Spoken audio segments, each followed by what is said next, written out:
تو رمضان اور روزے نے ہمیں کیا سکھایا،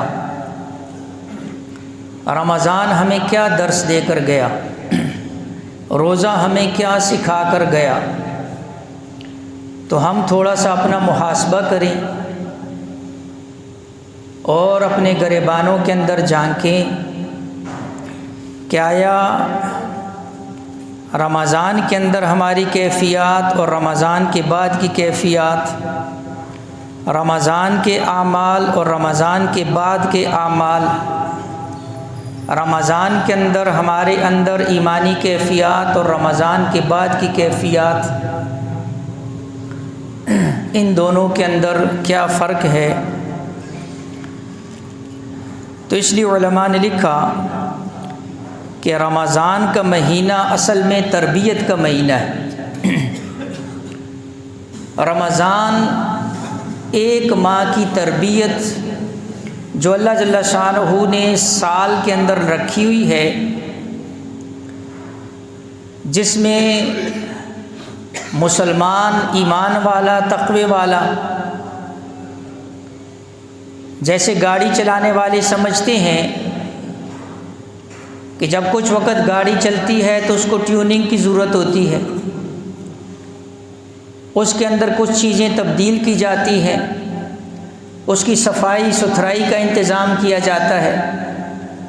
ہر مشین اس طرح صفائی کا تقاضا کرتی ہے، تو انسانی جسم بھی ایک مشین کی مانند یہ بھی صفائی اور ستھرائی کا تقاضا کرتا ہے، اور اس کے لیے اللہ نے رمضان کا مہینہ رکھا ہوا۔ اب اگر رمضان کے اندر صفائی ستھرائی ہو گئی ہے اور رمضان کے بعد بھی اعمال کی پابندی ہے، تو اس کا مطلب یہ ہوا کہ وہ اس ایک ماہ کی جو کلاس تھی، ایک ماہ کی درسگاہ تھی، وہ ایک ماہ کی تربیت گاہ تھی، وہ تربیت حاصل کرنے کے اندر ہم کامیاب ہو گئے۔ لیکن اگر رمضان اور بعد رمضان کے اندر ایسا فرق آیا کہ پہلے تو اعتکاف کے اندر مسجد کے اندر بستر لگا کر 10 دن اللہ کے سامنے گڑ گڑاتا رہا، اور اس کے بعد پھر فرض نماز کی بھی فکر نہیں، تو اس کا مطلب یہ ہوا کہ اللہ کے نبی صلی اللہ علیہ وآلہ وسلم کی وہ حدیث رب صائم لیس لہ من صیامہ الا الجوع، کہ بہت سے روزہ دار ایسے ہوں گے جن کو روزے نے سوائے بھوک کے اور کچھ نہیں دیا ہوگا۔ وَرُبَّ قَائِمٍ لَيْسَ لَهُ إِلَّا بِقِيَامِهِ، فرمایا اور بہت سے راتوں کو قیام کرنے والے ایسے ہوں گے الا السحر، اللہ کے نبی علیہ الصلوۃ والسلام نے فرمایا مفہوم ایسے ہے کہ بہت سے قیام کرنے والے ایسے ہوں گے جن کو رات کا جاگنا سوائے جاگنے کے اور کچھ حاصل نہ ہوا۔ تو اس لیے اس اعتبار سے مجھے اور آپ کو فکر بھی کرنی ہے۔ آپ کے سامنے سورہ حجر پارہ نمبر 14 آیت نمبر 99 تلاوت کی ہے۔ اللہ جل شانہ فرماتے ہیں وَعْبُدْ رَبَّكَ، اپنے حبیب کو خطاب کیا اور اس کے واسطے سے ہم سب کو خطاب کیا، وَعْبُدْ رَبَّكَ، اور اپنے رب کی عبادت کر، حتیٰ یہاں تک یأتیک الیقین، جب تک تمہیں یقین نہیں آ جاتا۔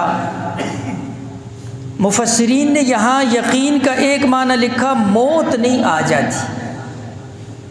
اپنے رب کی عبادت اس وقت تک کرنی ہے جب تک جسم کے اندر جان ہے، روح اور جسم کا آپس کے اندر تعلق باقی ہے، آخری وقت تک ہم مکلف ہیں۔ ہم نہ رمضانی مسلمان ہیں، ہم نہ رمضانی نمازی ہیں، نہ رمضانی قرآن کی تلاوت کرنے والے ہیں۔ ہمارے لیے حکم پورے سال کا ہے، روزانہ کا ہے، اور روزانہ کے ہم اعتبار سے مکلف ہیں۔ اس لیے اللہ کے نبی علیہ السلام نے فرمایا، صحیح مسلم کی روایت ہے، احب الاعمال الی اللہ ادومها وان قل، کہ اللہ کو تم میں سارے اعمال میں سے وہ اعمال زیادہ پسند ہیں جو مستقل ہیں، دائمی ہیں، اگرچہ تھوڑے ہیں۔ اس لیے میرے بھائیوں، اگر رمضان کے اندر تو ظاہری بات ہے انوارات اور کیفیات بہت زیادہ ہوتی ہیں، لیکن ہم ایسے بھی نہ ہو کہ رمضان کے اندر تو تلاوت اگر روزانہ 2 3 پارے تھا تو رمضان کے بعد کم از کم درجے کے اندر ہم تلاوت کو جاری رکھیں، مکمل طور پر قرآن کو غلافوں کے اندر لپیٹ کر الماریوں کے اندر نہ سجا کر رکھ دیں، نسبت کو جوڑے رکھیں۔ اگر رمضان کے اندر تراویح کے اندر گھنٹوں کھڑے ہو کر ہم قرآن سن سکتے ہیں، اللہ ہمیں اس کی توفیق دے سکتا ہے، ہم کھڑے ہو سکتے ہیں، تو روزانہ 5 وقت کی نماز کے اندر تو کسی قسم کی کمی نہ لے کر آئیں۔ اگر وہاں اس نوافل کی ہم کوشش کر سکتے ہیں، تہجد کی کوشش کر سکتے ہیں، تو کم از کم باقی دنوں کے اندر اپنے فجر کی فرض نماز کے اندر تو کم از کم کوتاہی نہ کریں۔ اس لیے میں نے عرض کیا کہ رمضان المبارک کا جو مہینہ ہے یہ اس اعتبار سے بڑا اہم ہے۔ مجدد الفسانی رحمہ اللہ بہت بڑی شخصیت گزرے ہیں، علماء نے لکھا 1000 سال کے بعد اللہ کسی ایسے بندے کو پیدا کرتا ہے جیسے شیخ سرہندی رحمہ اللہ، مجدد الفسانی رحمہ اللہ کے نام سے مشہور تھے۔ انہوں نے یہ لکھا ہے، فرمایا کہ رمضان یہ آئندہ پورے سال کا ایک نمونہ ہے۔ جس بندے کا رمضان دل جمی کے ساتھ عبادت کے اندر شوق کے ساتھ گزرا ہے، فرمایا کہ اس کا آئندہ جو 11 مہینے آنے والے ہیں وہ بھی اسی شوق اور عبادت کے اندر گزریں گے۔ اور جس نے رمضان کو بے دلی کے ساتھ، انتشار کے ساتھ اور ادھر ادھر یہ وقت ضائع کرنے کے ساتھ گزار دیا، اس کے باقی ایام بھی اسی طرح گزریں گے۔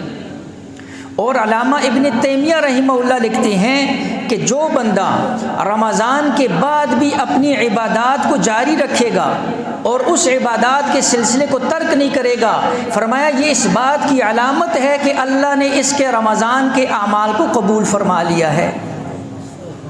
اس لیے کہ ایک نیکی کے بعد دوسری نیکی کی توفیق مل جانا، علماء نے لکھا ہے یہ پہلی نیکی کی قبولیت کی علامت ہوتی۔ لہٰذا اسی طرح فضیل ابن عیاض رحمہ اللہ فرماتے ہیں کہ لوگوں کو کیا ہو گیا ہے کہ لوگ صرف رمضان کے اندر اپنے رب کو پہچانتے ہیں اور رمضان کے بعد اپنے رب کو بھول جاتے ہیں۔ تو میں نے عرض کیا کہ رمضان کے ساتھ اعمال کا اختتام نہیں ہو جاتا، بلکہ رمضان نے تو تربیت کر دی ہے، رمضان نے تو پریکٹس کروائی ہے، مشق کروائی ہے، تربیت کروائی ہے۔ رمضان نے روزے نے متقی بننا سکھایا۔ تقویٰ کس کو کہتے ہیں؟ تقویٰ بچنے کو کہتے ہیں۔ جس طرح شوگر کا مریض میٹھے سے بچتا ہے، پرہیز کرتا ہے، بلڈ پریشر کا مریض نمکین سے پرہیز کرتا ہے، اور دل کا مریض تلی ہوئی اور کولیسٹرول والی چیزوں سے پرہیز کرتا ہے، فرمایا متقی کس کو کہتے ہیں؟ متقی اس کو کہتے ہیں جو اللہ اور اس کے رسول کی نافرمانی سے پرہیز کرتا ہے۔ روزے نے تقویٰ سکھایا، روزے نے متقی بننا سکھایا، رمضان نے دوسروں کا احساس کرنا سکھلایا، رمضان نے کمزوروں کا احساس دلوایا، رمضان نے اخلاص سکھایا۔ کوئی نہیں دیکھ رہا، اللہ دیکھ رہا، کوئی سامنے نہیں ہے، اللہ دیکھ رہا ہے۔ کسی جگہ کے اندر اکیلا ہے، پانی نہیں پی رہا تھا، کھانا نہیں کھا رہا تھا، کیوں؟ اس لیے کہ اللہ دیکھ رہا ہے۔ روزے نے رمضان نے اخلاص سکھایا۔ اب یہ تربیت ہوئی 1 مہینہ، اسی اخلاص کو جاری رکھو۔ فرمایا مخلص کس کو کہتے ہیں؟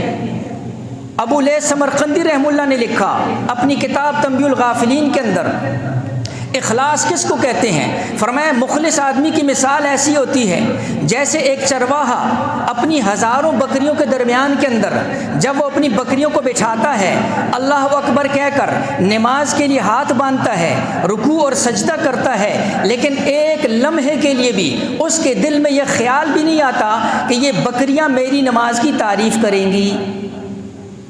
فرمایا مخلص آدمی بھی ایسے ہی ہوتا ہے، اس کو ہزاروں کے مجمع کے اندر کھڑا کر دو لیکن اس کے دل کے اندر یہ خیال نہیں آتا کہ میں یہ عمل کسی مخلوق کو دکھانے کے لیے کر رہا ہوں۔